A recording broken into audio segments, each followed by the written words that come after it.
आज आम पुराणा स्वेटर रु गरम मोजा बनवा शिखा आउ इजिली शिखा आउ सब मेजरमेंट शिखा आउ समस्त साइजिंग जमती आम इजिली बनई पार ताकू भी आज क्लीयर हो।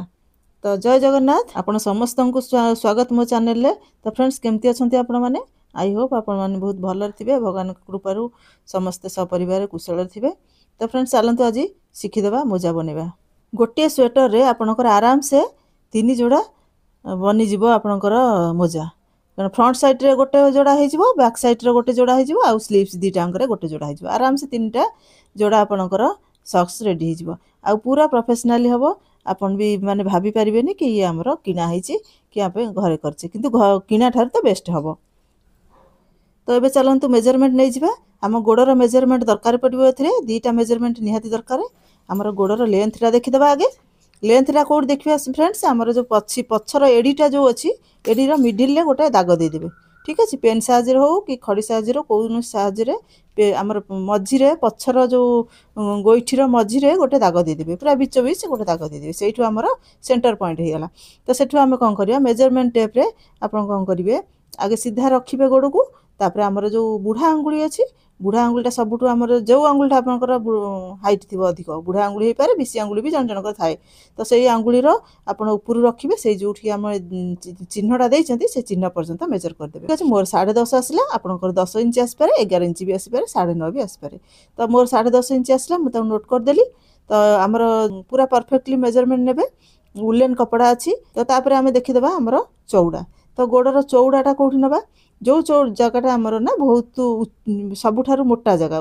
गोड़र सबुठारु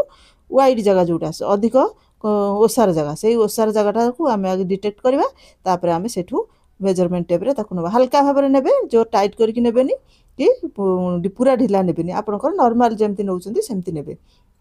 मोर आसला 9.5 इंच तो आपनकर 9.5 आसपारे 10.5 आसपारे 9 इंच भी आसपारे। तो आपन जहाँ भी मेजरमेंट हम आपन ताको डिटेल रे लिखिदेवे। तो आमर मोर जेहेतु लंबा आसीगला 10.5 इंच आउ आमर ओसार आसीगला केते 9.5 इंच। तो सही हिसाब रे मो गोड़ पई बनाउची आपन आपन हिसाब रे बनेबे। तो एमती मुदी गोटे पेज पेपर जेहेतु न्यूज पेपर थिला बहुत पतला थिला तो मु जेहेतु 3टा मोजा काटिबी आगे गोटे कागज रे फर्मा बनै दउची तापर एकाते 3टा अंग काटी देबी गोटे थर गोटे बनैथिले मु डायरेक्ट आपन कपड़ा देखि दिथांती। तो 10.5 रे एमती हम कोन कल दी परस्त हमर पेपर न्यूज पेपर फोल्डिंग अछि मु 10.5 रे मेजरमेंट कर देली। मेजरमेंट करिके ताको गोटे लाइन टाणी देबी आराम से गोटे लाइन टाणी देबे। हमर 10.5 इंच हमर जेहेतु लंबा अछि गोडर कोनोसी लूजिंग ऐड करियार नाही कारण उलेन कपड़ा अछि हमर किछि भी लूजिंग दरकार नाही। तो हमर जेतिक मेजरमेंट हम सेतिक रे नबा। तो तापर आपन करिवे मझिरु कपड़ाटा को 10.5 इंच हमर लंबा पूरा परफेक्टली हम काटी देले फर्मा तापर आगु कोन करिया फोल्ड कर देबा। आपन जेतिकी फोल्ड करिया कथा कर देबे जेतिकी आपनकर अछि पेपर से हिसाब रे फोल्ड कर देबे। फोल्ड कर देले हम एबे नबा ओसार ओसारटा हमर केते अछि 9.5 इंच 9.5 इंच रे मात्र आपन 5 इंच प्लस करिवे 0.5 इंच अध इंच प्लस करिवे धरन 10 इंच हैला। ठीक अछि 10 इंच की आपन जेहेतु पेपरटा हम दी भाग करचंती 10 इंच की दी भाग कर देबा हमर हला 5 इंच चौड़ा रे हम 5 इंच नै गली। ठीक अछि तो 5 इंच नेला परे हम कोन करबिया मिडिल लु से 10 इंच जो नैथिले हम 10.5 इंच हमर लंबा दिला लंबा रु मिडिल लु फोल्ड कर देली के हमको मते मिडिल लो मार्कटा दरकार थिला। तो आपन मेजर करके मिडिल बाहर कर परबे न एमती फोल्ड कर देले आराम से बाहर जिवो। तो बाहरी गला परे आपण आगु को जाके हाफ इंच रे गोटे पॉइंट देबे। ठीक अछि हाफ इंच रे गोटे गार देबे माने मिडिल गार रु आ गोटे पछु को जाके गोटे गार देबे हेटा कि हाफ इंच थिबो। तो सेटू हाफ इंच रु सेठी आ गोटे गार देबे 1 इंच। ठीक अछि ऊपर को जिबे हाफ इंच तापर सेई जो हाफ इंच ऊपर गले ता आगु को गोटे इंच जिबे। ठीक अछि गोटे इंच जाके सेठी गोटे गार डायरेक्ट लाइन कर देबे जोठी हमर मेजरमेंट रे 10.5 इंच रे पेपर कटा आइला। तो सेठी हे गला परे हम कोन करे गोटे राउंड शेप दे देबा। ठीक अछि टिके कर्व से शेप दे दिबे। तो से एपटर हमर सरी गला एबे आसिया मिडिल की मझी रे कोन करिया से जो पूरा मझी रे जो मेजरमेंट करके हम मिडिल बाहर करछन सेटु भितर को आपण गोटे इंच आसीबे। ठीक अछि आपण गोटे इंच भितर को आसीबे जदी छोट पिलांकर करछन्ते हाफ इंच भितर को आसीबे। तो ये हला एक कॉर्नर को आसीबा एक कॉर्नर रे हमर 1.5 इंच रु 2 इंच आपण भितर को आसी परबे। ठीक अछि आपण 2 इंच भी आसीबे जदी गोड़ टी चौड़ा अछि 2 इंच आसंतु नहले आपण 1.5 इंच परफेक्ट नॉर्मल मैप पई परफेक्ट 1.5 इंच छोट छुआंकर हले 1 इंच ତ ଏମିତି ହେଲା ତାପରେ ସେଠି କ'ଣ କରିବା ସେଇ ଯେଉଁ 1 ଇଞ୍ଚ ଆଉ ଏଠି 1.5 ଇଞ୍ଚର ଗୋଟେ ସେପ୍ଟା ଆମେ ଏଠି କ୍ରିଏଟ୍ କରିବା ସେଇଠୁ ସେଠିକି ସେଟା ନେଇକି ଟଚ୍ କରିବା ସେଇ ରାଉଣ୍ଡ କରିକି ଯେମିତି ଗୋଟେ ସେପ୍ ବାହାରିବ ସେପଟେ ତ ଆମେ ଏବେ ଲାଷ୍ଟ ତଳକୁ ଆସିବା ଲାଷ୍ଟ କର୍ଣ୍ଣର ତଳକୁ ସେଠି ବି ଆମେ 1 ଇଞ୍ଚର ଗୋଟେ ଗାର ଦେବା କର୍ଣ୍ଣରରେ 1 ଇଞ୍ଚର ଗୋଟେ ଗାର ଦେବେ ସେଇ କର୍ଣ୍ଣରଟା ସେଇ ଯେଉଁ ମଝି ପଏଣ୍ଟରୁ ପୁଣି ଆଣିକି ଏଠି 1 ଇଞ୍ଚରେ ଯୋଡ଼ିବା ଠିକ୍ ଅଛି ଗୋଟେ ସେପ୍ ହେବ ଏମିତି ରାଉଣ୍ଡ ସେପ୍ ଭଳିଆ ଯଦି ହାତରେ ଆପଣ କରିନପାରିବେ ଆପଣ ଫ୍ରେଞ୍ଚ କର୍ଭ ରଖିଥିବେ ଯଦି ଫ୍ରେଞ୍ଚ କର୍ଭରେ କରିବେ ବହୁତ ଆରାମସେ ବହୁତ ସୁନ୍ଦର ଭାବରେ ହେଇଯିବ ତ ଆପଣ ହାତରେ କରନ୍ତୁ ନହେଲେ କର୍ଭରେ କରନ୍ତୁ ବଢ଼ିଆ ହେବ ତ ରାଉଣ୍ଡ ହେଇଗଲା ତ ଆମର ଏବେ କଟି ଫର୍ମା ଅଲରେଡ଼ି ହେଇଗଲା ତ ଏବେ ଆମେ କଟ୍ କରିଦେବା କଟ୍ କରିଦେଇକି ତାକୁ କରିବା ଭଲରେ ଯେମିତି ଆମେ ଚିହ୍ନ ଦେଇଛନ୍ତି ସେଇ ଅନୁସାରେ କଟ୍ କରିବା ଇଏ ହେଉଛି ଆପଣଙ୍କର ମୋ ଗୋଡ଼ ମେଜରମେଣ୍ଟ ଆପଣଙ୍କର ଯେଉଁ ମେଜରମେଣ୍ଟରେ ବାହାରିବ ଆପଣ ସେଇ ମେଜରମେଣ୍ଟରେ ଆକୁ କଟ୍ କରିବେ କୌଣସି ଲୁଜିଂ ଏଥିରେ ଆଡ଼୍ ହେବନି କାରଣ ଆମର କପଡ଼ା ଅଛି ଉଲେନ୍ ଯଦି ଷ୍ଟ୍ରେଚେବଲ୍ କପଡ଼ା ଅଛି କିଛି ଅସୁବିଧା ନାହିଁ ପୁରା ପରଫେକ୍ଟ ଆମର ବସିଯିବ ଗୋଡ଼ରେ ତ ଏବେ ଯେଉଁ 1 ଇଞ୍ଚର ଗୋଟେ ଦେଇଥିଲେ 1/2 ଇଞ୍ଚ ତଳକୁ ଯାଇକି ସେଟା ବି ସେ କର୍ଭଟା ବି କାଟିଦେବେ ଯେଉଁ ରାଉଣ୍ଡ ସେପ୍ଟା ତ ଏବେ ଆମର ଦେଖନ୍ତୁ ଫର୍ମା କଟିକି ରେଡ଼ି ହେଇଗଲା ତ ଏବେ ଆମେ ଆକୁ କପଡ଼ା ଉପରେ ପକାଇବା କପଡ଼ା ମାନେ ଆମର ଯେଉଁ ସ୍ୱେଟର ଯେଉଁ ପୁରୁଣା ସ୍ୱେଟର ଥିଲା ତା ଉପରେ ପକାଇବା ପକାଇକି ଆକୁ ସେଟ୍ କରି କାଟିବା ମୋର 3 ଯୋଡ଼ା କାଟିବି ତ ମୁଁ ଏବେ ଆପଣଙ୍କୁ ଗୋଟେ ଯୋଡ଼ା ଦେଖାଇ ଦେଉଛି ଗୋଟେ ଯୋଡ଼ା ତ ଗୋଟେ ପିସ୍ ଦେଖାଇଦେବି ଆପଣଙ୍କୁ ଆପଣ ସେଇଭଳିଆ ସବୁତକ କରିବେ ଆର କିଛି ବାଁ ନାହିଁ କି ଡାଣ ନାହିଁ ଆପଣ ଯେଉଁ ଗୋଡ଼ରେ ଯେଉଁଟା ପୁରେଇଲେ ସିଏ ହେବ 2 ଗୋଡ଼ ପାଇଁ ସମାନ ତ ସେଥିପାଇଁ ଆପଣ କ'ଣ କରିବେ ସ୍ୱେଟରକୁ ଆଗେ ବିଛେଇ ଦେବେ ଭଲ କି ମୋର ସେ ଭିଡ଼ିଓଟା ଆକ୍ଚୁଆଲି ସ୍କିପ୍ ହେଇଗଲା ମଝିରେ ସ୍ୱେଟରଟା ମୁଁ ଇଏ କଲାବେଳକୁ ସେ ଭିଡ଼ିଓଟା କେମିତି ଭୁଲରେ ସ୍କିପ୍ ହେଇଯାଇଛି ତ ଠିକ୍ ଅଛି ସ୍ୱେଟରଟା ମୁଁ କ'ଣ କଲି ଆଗେ ପୁରା ସିଧା ପକାଇଦେଲି ତାପରେ ତାକୁ 2 ଭାଗ କରିଦେଲି 4 ଭାଗ କରି ପକାଇଦେଲି ଠିକ୍ ଅଛି ପକାଇଦେଲି ଯେମିତିକି ଆମର 2 ଯୋଡ଼ା ଏକାଥରେ ବାହାରିବ ଏଠି 2 ଯୋଡ଼ା ବାହାରିଲା ଆଉ ଆରପଟୁ 2 ଯୋଡ଼ା ବାହାରିବ ଆଉ ହାତ 2 ଯୋଡ଼ା ବାହାରିବ ତ ମୁଁ ଆଗ ଆପଣଙ୍କୁ ଏଇଟା ଗୋଟେ ଯୋଡ଼ା ଦେଖାଇ ଦେଉଛି ତଳଟା ଆଗେ ସ୍ୱେଟରର କାଟିଦେବେ ଆକ୍ଚୁଆଲି ମୁଁ ସେଟା ସ୍କିପ୍ ହେଇଯାଇଛି ମୁଁ ସେ ଟିକେ ସରି କାଟିକି ମୁଁ ବାହାର କରିଦେଇଛି ସେ ଦେଖିଲା ବେଳକୁ ମୋର କ'ଣ କହିଲେ ଅନ୍ କରିନଥିଲି କ୍ୟାମେରା ତ ଭୁଲରେ କଟିଯାଇଛି ତ ଏମିତି କରିକି ଆପଣ ଯେଉଁ ଫର୍ମା ରଖିଛନ୍ତି ଯେମିତି ଆଜ୍ ୟୁଜୁଆଲ୍ ସେମିତି ଆଗେ ପିନ୍ ମାରିଦେବେ ଫର୍ମାରେ ନହେଲେ କ'ଣ କହିଲେ ସ୍ୱେଟର ବହୁତ ମୋଟା ଅଛି ନା ଆପଣଙ୍କର ହଲିବ କାଟିଲା ବେଳକୁ ପେପରଟା ହଲିବ ଆପଣ ନହେଲେ ଚକ୍ରେ ମାର୍କ କରିକି ବି କାଟିପାରିବେ ଠିକ୍ ଅଛି ଚକ୍ରେ ବି ପେପରରେ ମାର୍କ କରିଦେବେ ଚାରିପଟୁ ବି କାଟିବେ କିନ୍ତୁ ମୁଁ ଏମିତି ପେପର ପକାଇ କାଟିଦେଲି ମୋତେ ଟିକେ ଇଜି ହେଲା ଆଉ ମାରିଦେଇଛି ପିନ୍ ମାରିଦେଇଛି ଯେହେତୁ ଚାରିପଟେ 4ଟା ପିନ୍ ଦେଇଦେଇଛି ହଲିବାର ଚାନ୍ସ ନାହିଁ ତ ଆପଣ ପିନ୍ ମାରିଦେବେ ପୁରା ଷ୍ଟେବୁଲ୍ ହେଇକି ରହିଯିବ ତାପରେ ଆପଣ ତାକୁ କାଟିଦେବେ ଯାହା ଏକ୍ସଟ୍ରା ଅଛି ଆମର ଯେମିତି ପେପର ଫର୍ମା ଆମେ କରିଥିଲେ ଏକ୍ଜାକ୍ଟ ସେମିତି କାଟିଦେବା ଭଲ ଭାବରେ ଦେଖିକି ତାକୁ କାଟିବେ ଟିକେ ମୋଟା ଅଛି କପଡ଼ା ଦେଖିକି କାଟିବେ ଗୋଟେ ଗୋଟେ କରି କାଟିବେ ନହେଲେ ଯଦି ଆପଣ 2ଟା ଏକାବେଳେ କାଟି ପାରୁନାହାନ୍ତି ଗୋଟେ ଗୋଟେ କରି କାଟିବେ ତ ମୁଁ 2 ପିସ୍ ଏକାଥରେ କାଟିଲି ମାନେ ଗୋଟେ ପେୟାର ଏକାଥରେ କାଟିଦେଲି ତାକୁ ଏବେ ପିନ୍କୁ ଖୋଲିଦେବା ଯେତିକି ପିନ୍ ସବୁ ମାରିଥିଲେ ସବୁ କାଢ଼ିଦେବା ଆମ ଫର୍ମାକୁ ସାଇତିକି ରଖିବା କାରଣ ଆହୁରି ମୋତେ 2 ଯୋଡ଼ି ବନେଇବାର ଅଛି ଏଥିରେ ଆହୁରି 2 ଯୋଡ଼ି ବନେଇବାର ଅଛି ତ ମୁଁ ସେଥିପାଇଁ ତାକୁ ରଖିଲି ତ ଏବେ ତାକୁ ଖୋଲିକି ଦେଖାଇ ଦେଉଛି ଆପଣଙ୍କୁ ଚାଲନ୍ତୁ ମେସିନ୍ ଉପରକୁ ଏକାଥରେ ଯାଇକି ରେଡ଼ି କରିବା ଇଏ 2 ଯୋଡ଼ି ଇଏ ଗୋଟେ ଯୋଡ଼ି ଇଏ ଗୋଟେ ଯୋଡ଼ି 2 ଯୋଡ଼ି ଆମର ବାହାରିଗଲା ଠିକ୍ ଅଛି ତ ଆମେ ଏବେ ଯିବା ମେସିନ୍ ଉପରକୁ ମେସିନ୍ ଉପରେ ଯାଇକି ଷ୍ଟିଚ୍ କରିବା ତ ଦେଖନ୍ତୁ ଫ୍ରେଣ୍ଡସ୍ ଏବେ ମେସିନ୍ ଉପରକୁ ଆସିଗଲେ ଆମେ କ'ଣ କଲେ ଗୋଟେ ଯୋଡ଼ି ମୁଁ କାଢ଼ିଦେଲି ଗୋଟେ ଯୋଡ଼ି ଗୋଟେ ଗୋଡ଼ର ଆଗେ ରେଡ଼ି କରିବା ଗୋଟେ ଗୋଡ଼ରେ ଏ ଯେଉଁ ମଝି ପଏଣ୍ଟଟା ଅଛି ୟୁ ଭଳିଆ ହେଇଛି ସେଇଟାକୁ ଆପଣ ପୁରା ଏପଟକୁ ଯାଇକି ସେପଟ ସିଲେଇ କରିଦେବେ ପୁରା ଏ କଡ଼ରୁ ସେ କଡ଼କୁ ନେଇକି ଷ୍ଟିଚ୍ କରିଦେବେ ଆଉ ଡବଲ୍ ଷ୍ଟିଚ୍ କରିବେ ସିଙ୍ଗଲ୍ ଷ୍ଟିଚ୍ କରିବେନି କାରଣ ଗୋଡ଼ରେ ଆମେ ସବୁବେଳେ ପିନ୍ଧିବା ପୁଣି ବାହାର କରିବା ପିନ୍ଧିବା ବାହାର କରିବା ଷ୍ଟିଚ୍ ମାନେ ଖୋଲିବ ନା ଆମର ତ ଆମେ ସେଥିପାଇଁ ଢିଲା ହେଇଯିଗଲେ କ'ଣ ହେବ କହିଲେ ଗୋଟେ ଷ୍ଟିଚ୍ ହେଇଥିଲେ ଆଉ ହୁଏତ ଷ୍ଟିଚ୍ ଖୋଲି ଯାଇପାରେ ଯେହେତୁ ଉଲେନ୍ କପଡ଼ା ଅଛି ଷ୍ଟ୍ରେଚେବୁଲ୍ ଅଛି ଷ୍ଟିଚ୍ ଖୋଲିବାଟା ଟିକେ ଇଜି ହେଇଯାଏ ତ ଆପଣ ଭଲ କି 2ଟା ଷ୍ଟିଚ୍ ଦେଇଦେବେ 2-3ଟା ଷ୍ଟିଚ୍ ଦେଲେ ବି କିଛି ଅସୁବିଧା ନାହିଁ 2ଟା ଷ୍ଟିଚ୍ ଦେଇଦେବେ ନିହାତି ତ 2ଟା ଷ୍ଟିଚ୍ ଦେଇଦେଲା ପରେ ଆମର ମୁଁ ଡବଲ୍ ଷ୍ଟିଚ୍ କରିଦେଲି ତାପରେ ଦେଖନ୍ତୁ ଆକୁ କ'ଣ କରିବେ ଏମିତି ଖୋଲିଦେବେ ଯେଉଁ ଷ୍ଟିଚ୍ ଦେଇଛନ୍ତି ଯେଉଁଠି ସେ ଷ୍ଟିଚ୍କୁ ଧରିବେ ଯେଉଁଠି 2ଟା ଅଙ୍କ ଆପଣ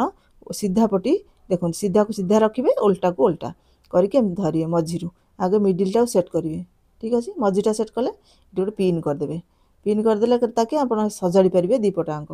ହଲିବନି ଆଉ ତ ଗୋଟେ ପିନ୍ ଅପ୍ କରିଦେଲେ ତାପରେ ଆମେ ମୋଜାକୁ ସଜାଡ଼ିବା କେମିତି ଆମେ ସିଲେଇ କରିବା ତାକୁ ଆଗେ ବାଗେଇକି ସଜାଡ଼ି ଦେବା ଦେଖନ୍ତୁ କେତେ ସୁନ୍ଦର ଭାବରେ ତାକୁ ସଜାଡ଼ା ହେଉଛି ପୁରା ଦେଖନ୍ତୁ ସେଇ ରାଉଣ୍ଡ ରହିଲା ଏପଟେ ଗୋଟେ ରାଉଣ୍ଡ ଆସିବ ତ ଆମକୁ ଏଇ ଯେଉଁ ରାଉଣ୍ଡ ଆସିବେ ଏପଟ ରାଉଣ୍ଡରୁ ସେପଟ ରାଉଣ୍ଡ ସେପଟ ରାଉଣ୍ଡରୁ ସେପଟ ରାଉଣ୍ଡ ଷ୍ଟିଚ୍ ହେବ ମଝିରେ ଟିକେ ଆମେ ଗ୍ୟାପ୍ ଛାଡ଼ିବା କାହିଁକିନା ଆମର ସେଟାକୁ ଓଲଟେଇବାର ଅଛି ଷ୍ଟିଚିଂ କରିସାରିଲା ପରେ ଆମେ ଓଲଟେଇବାର ସେତିକି ଖୋଲା ଛାଡ଼ିବା ସେତିକିରେ ଆମର ଏଇଟା ଓଲଟିଯିବ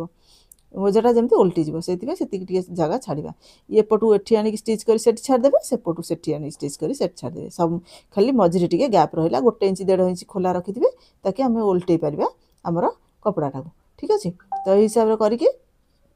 एबे आमे स्टिच करवा जो आणिकी पूरा ये पाखे पूरा मुंडी पाखे जो आमर लास्ट कोण भाया बाहर से छाड़ा पुणी से पुणी रिटर्न जावा डबल स्टिच करवा मुझे सब कही डबल मोजा जिनस डबल स्टिच न कले खोलीज स्ट्रेचेबल कपड़ा तो आप डबल स्टिच करदे तो पुणी जो जाइए पुणी से स्टिच करके छाड़देली से न करदे छाड़देवे तो सेपट गला तापर एपट सेमती एटी जो चिन्ह देते आम से पुणी सेपट को सेमती स्टिचटा करदे करदेले आमर भल भाव स्टिच हो तापर एमती नहीं कि पूरा बसिकी देखु सुंदर भाव करेंगे। तो फ्रेंड्स स्टिचिंग हवा भितर आप चैनल को सब्सक्राइब कर दिंतु आप फ्रेंड सर्कल शेयर कर दिंतु ताकि से जब भी किसी आइडिया एमती दरकार थी ना निहाती से उपकृत हो तो आउ वीडियोटी भल लगे निहाती फ्रेंड्स गोटे लाइक करके जिवे आ कमेंट तो निहाती करेंगे किसी भी आपन को जदि क्वारी थाए तो एमती आमर कौन कले डबल डबल स्टिच करदे ठीक अच्छे डबल डबल करके स्टिच करदे जमती आमर भल भाव मजबूत सह बनब तापर जो आम सिलाई छाड़ी से आसिक रहा से जगह टी आम निहाती खोला रहा दरकार। तो ये जो कोर्नर बाहरी ना ये आप कौन करेंगे ये कोण जगार आपण 1.5 इंच जीवे 1.5 इंच ना 1.5 इंच माने 1.5 इंच 1.5 इंच गोटे बॉक्स रेडी करेंगे से जो कोण भाया बाहरी से कोण गोटे बॉक्स रेडी कर पूरा आमर 1.5 इंच 1.5 इंच ठीक अच्छे दी पटांक बाहर करेंगे 1.5 इंच एपट भी 1.5 इंच ठीक अच्छे। तो ये जो बॉक्सटा है ये बॉक्सटा कौन करेंगे एबे कौन करेंगे से जो कोण को सीधा करके से जो बॉक्स रो कोण जो करथिली से कॉर्नर जो होइतला से कॉर्नर को सीधा करके एमती धरिवे जेमती कि हमर स्टिचिंगटा मझिरे रहउतबो जो स्टिचटा एबे हम कले ना से स्टिचटा पूरा मझिया मझि रहउतबो तो से मझिया मझि रहले एमती ए 1.5 इंच गोटे ये भलिया हबो गोटे कोण भलिया बाहरिबो से कोणटा को आपण स्टिच कर देबे ठीक अच्छे ताको सिलाई कर देबे से कोणटा सेटा गोटे कोन कले मुनिया हेकि रहिछि सेटा नले हमर शेपटा खराब करबो तो सेटा को टिके सेव करदे मोजार देखिं ना आप कमी आगपट हाथ गोड़ पाखर बुढ़ी आंगुली पाखर कमी राउंड हो स्टिच होता है बस सहीटा यहाँ तो सही सेमती से कोणटा देती से कोण को पॉइंट कले आपंकर जो स्टिचटा को सब मेजर ये कला बेले देखिए आप जो सिलाईटा कर सिलाईटा तो मझिया मझी रोथो रही आपंकर परफेक्ट सेपटा बनब तो मझिया मझी कि डबल स्टिच करदे सब प्रिफर करेंगे डबल स्टिच सब कही आसी आपको डबल स्टिच करदे तापर आपको कौन करें से कर्नरटा एक्सट्राटा काटिदेवे ना से कपड़ा जमिकी आम गोड़े लगे से दी पटा काटिदेले जो खोला थी टे नागुर से सबटा पलटेदेवा एपटा को आगे पलटेबा सेपटा को पुणी तापर पलटेदेवा दीटा मिसेक पलटेदेवे पलटेकी पूरा साइज करदे पूरा भल कि तार कोण फोण सब सेट कर बाहर करदेला जोटा जो आम पलटेला जो कोणाटा थी ना से रखी केवल पलटेया पुणी आप लक करदे तो से मेसीन स्टिच करदे ना हाथ में जब भी हेमिंग करदे हाथ में छुंची सूतार करदे सी भी आहरी भल मैं कौन कर फिनिशिंग देखा तो मुझे मेसीन करदेली भितर तो रोड़ भितर जा मेसीन करदेली आप भी करेंगे किसी असुविधा नहीं तापर आप कौन करेंगे से मझी जो स्टिच होता जो आम ए स्टिच कले से जो मझी पॉइंट रो से भितर को भरवे ए गोटे दीटा जेहेतु एकाथरे आम कर देखो पूरा आ भितर को ताकू भी भरदेवे है ताकू भरदेला देखो केते सुंदर भाव आमर मोजार सेप आसीगला दीटा डबल है आपको टोटाल गरम लगभग आ गोड़ पूरा गरम रहा शीत ठंडा भी जमा लगभग मार्बल घरे जानते केते ठंडा टाइल रे भी तो आहरी ठंडा तो एबे तो समस्त घरे घरे मार्बल घरे घरे टाइल तो से ये गोटे बढ़िया विकल्प आपंपाई तो आपणकर पुराना स्वेटर भी यूज हो गला आ शीत दिन भी चलीगला 3 जोड़ा चले राति जोड़े पिंधि शोले आ सकाळे आपण हले पिंधिले आ धोइले डेली धुआ डेली सुखा है आ डेली यूज भी हो गला तो देखो केते सुंदर आमर हो गला देखो पिंधेकी भी देखा दूसरी आपको देखिए केते सुंदर फिटिंग होती भी मो 3 करदेली गोटे राति शोला बेले पिंधि आ गोटे दिन मान पिंधि आ गोटे मोर रहा एक्सट्रा ठीक अच्छे 3 जोड़ा मुझे बनईदेली मोर पुराना स्वेटर ठीक अच्छे देखो केते सुंदर होती आप किणिकी आनी एत फिटिंग रे पाई न था मुझे किणा पिंधुची फिर भी मत यहाँ बहुत ताठार भल लगुच तो आई होप आपको निश्चिंत भिडियोटी भल लगी आप पूरा शिखी जाइए जब न शिखी पारे थरटे देखिए भिडियो आउ थे देखी दिंतु क्लीयर हो आगे फर्मा कटिंग करूँ कटिंग करूँ बढ़िया भाव में हो तो रोचे नेक्स्ट देखा आउ गोटे भिडियो जय जगन्नाथ।